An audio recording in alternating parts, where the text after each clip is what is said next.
మీరు ఎప్పుడైనా ఆర్కియాలజీ అనే వర్డ్ విన్నారా? అంటే దీని అర్థం the study of human history and prehistory through the excavation of sites అని. అంటే గత నాగరికతలు, సంస్కృతులు మరియు మానవ చరిత్రను అధ్యయనం చేయడానికి పురాతన వస్తువులు, శిథిలాలు, శిల్పాలు లేదా ఇతర భౌతిక అవశేషాలను తవ్వకాల ద్వారా విశ్లేషించే శాస్త్రీయ విభాగాన్నే ఆర్కియాలజీ అనే వర్డ్తో మనం చెప్పవచ్చును. సో దీనికి ఎగ్జాంపుల్ చూస్తే the archaeology team excavated A 2000 year old temple.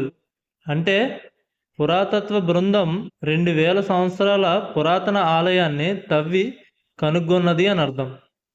అంటే పూర్వీకులు ఎలా బ్రతికారు, వాళ్ళ సంస్కృతులు ఏంటి, వాళ్ళ సాంప్రదాయాలు ఏంటి అనేది ఎక్కడైనా తవ్వి ఏదైనా బయటపడితే దాన్ని అధ్యయనం చేయడానికి ఆర్కియాలజీ అని అంటారు.